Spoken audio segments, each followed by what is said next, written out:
Hey guys, how's it going? Welcome to my video. All right, guys. Just want to give you guys a quick fix on an issue that I had the other day. So basically, I had this issue with my car, and this came out of nowhere. Actually, the car was like driving fine for most of the day, and went to a McDonald's to get something to eat. Came out about 30 minutes later, got into my car, and tried to start it, and it was not starting at all. There was no crank. There was no. It was, but everything else worked inside the car. I mean, I was able to, you know, the alarm worked. The alarm worked. Well, the remote worked. The all the lights on the dash worked. The blower motor works. Like everything worked as normal, except that it would not crank. It would not start up. It would not crank. So that was a bit of a, you know, an annoyance, a frustration that I was dealing with, and I was like, okay, this, you know, this car has been pretty good. I've had virtually no issues with it. It's driven fine. There's no check engine light. Haven't had any issues with it since I had it. And all of a sudden, this came up where, you know, out of nowhere, out of the blue, it just would not start up. So, I was a bit annoyed by it, but I had to solve the issue. So what I did was I turned on my headlights and went out just to see how bright the headlights were, because I wanted to gauge how much charge was in the battery. Maybe the battery had, you know, maybe I need to change the battery or something. But the headlights were like super bright. So at that point, I was like, maybe it's not the battery, because I mean, for headlights to be that bright, there should be enough charge in the battery for me to do a slow crank. I should be hearing like some kind of crank, some kind of slow crank, but did not get any of that. So that had me scratching my head.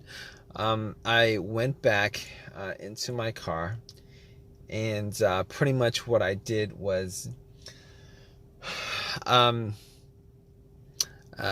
was thinking that it could possibly be the brake switch. So what I did was, I have this, little. It's called like, it's called a brake lock, where, you know, it locks the brake, but it's like for security reason. But I use that to push the brakes, and then went out to see whether the brake lights were working, and the brake lights were working just fine. So I knew that it wasn't the brake switch that was the issue, which I kind of thought it was, but it wasn't. So after that, what I did was, you know, I checked the battery, you know, just to make sure, you know, whether, you know, the terminals were good, clean, etc., etc. Now, what I did notice that was that the terminals were a little bit corroded. There was some white bluish stuff on there. So I had my Coke that I got from McDonald's, poured the Coke on the terminals, and had some napkins to clean it up. Now, the terminals were not super tight. They were tight enough that, you know, I don't think that was the issue with it. So it was tight enough. I took the terminals off, poured some Coke on it, cleaned it with napkins, popped it back in, and for sure I thought that would actually fix the issue. Try to start it, it would not crank. Same situation, would not crank, would not start.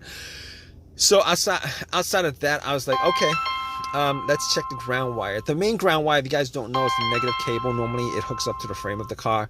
So I was looking at the ground wire just to see whether there was any kind of just to see whether it was corroded, disconnected, rusted, or anything like that. You know, there was a little bit of rust, but nothing that I thought would affect the electricity going to the battery to the car. So I was able to rule out that. So at that point I was like, let me rule out the battery completely, because wasn't 100% sure whether it was the batteries that was the problem. So I had somebody help me out with a jump. Had the cables on there for a good couple minutes, maybe like a minute, and then try to crank it. Normally, it should crank at least a little, with it hooked up, and it did not crank at all. So because it didn't crank at all, I knew 100% that was in the battery.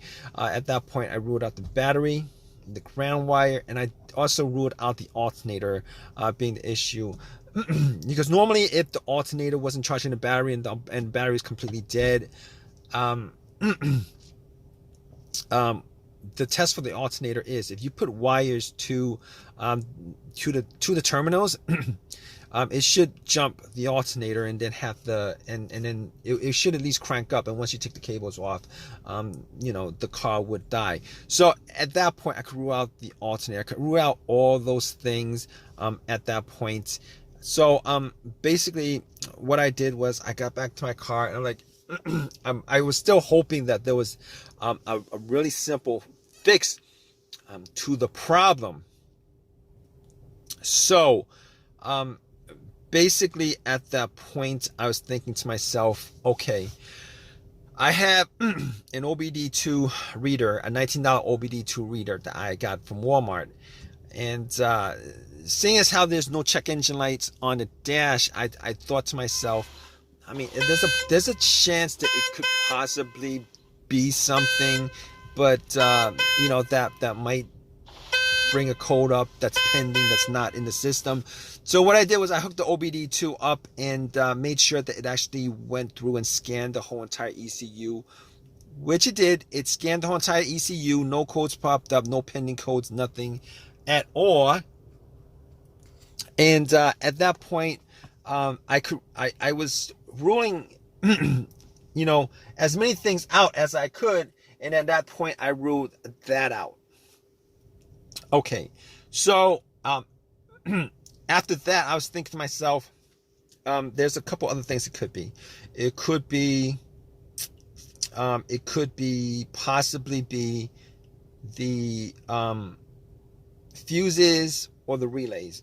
All right, so I got to the box where the fuses and relays are and checked out all the fuses just to make sure that there were no blown fuses or anything like that. And checked out to see whether there was any kind of brownish tint on any of the top of the fuses. There was none. Didn't smell anything that was burnt. And then I recalled that there were two situations where I've experienced where the fuses caused my car not to start, and this was cars that I've had previously. One of those situations was the car that I had, there was no power at all to the car, nothing was on, etc., etc. And in that situation, it turned out to be the main fuse that was blown. It was the main fuse that was blown. But once I swapped that out, it actually fixed everything. But that's not this situation here, because I was getting power to everything else except it wouldn't crank. It wouldn't start, it wouldn't crank.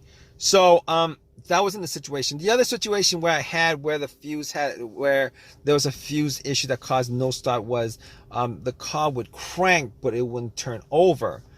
It would crank but it wouldn't turn over, and that fuse turned out to be either the CPU, the fuse to the CPU, or the fuse to the fuel pump. Now that unfortunately wasn't the quick fix for this car, because there's no cranking. This car is not cranking. It's not cranking at all. So that wasn't the problem. At that point, I was thinking to myself, all right, we've eliminated a lot of things. Let's go with the next most obvious thing, which is the relays. And I actually thought it may have been a relay that would be causing the issue. So basically what I did was I swapped out one of the relays for the other relay and try to start the car up. And unfortunately, it wasn't an easy fix because it didn't start up. It was the same situation. It would not crank, would not start. And at that point, I knew that it wasn't the relay that was the cause of this issue. So basically, at that point, I thought to myself, okay, it was probably a couple of things. Could be the key fob or the starter. Now, I didn't think it was the starter because I had the starter changed up about a year and a half ago. Kind of pretty much had the same, all the same symptoms that I had with this situation, but seeing as how the starter was a year and a half ago that was changed out, and probably put in maybe like 15,000 miles on the car. It wasn't the first thing that popped up, and it wasn't the second thing that popped up. It was, so I pretty much eliminated to the starter, had the car towed back to my house, and once I got there, I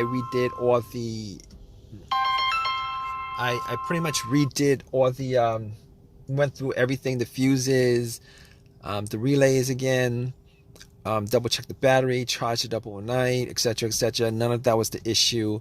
So at that point, I thought it was, it was probably the starter. So I got to the starter and did a direct jolt to it, where I actually put the positive of the battery, got another wire, put a positive of the battery to the, and try to jump the starter, and the starter was completely dead, would not jump. At that point, I knew like 99% was the starter. Took it out, went to AutoZone, had them tested it, and it was definitely the starter that was the problem. And because the starter was warranted had a lifetime warranty on it, got another free starter, popped it in, and it worked. And it's been working ever since. So if you guys are stuck in this situation where you guys are looking for a fix for it, there's a good chance that probably one of the things that I went through in this video could possibly fix your situation. Hopefully it's not the starter where you're stranded until you get the starter changed up. Anyway, if this has helped you guys out anyway, please leave give me a positive feedback. Please subscribe. Please comment if you guys have any comment on this video. All right, guys, take care.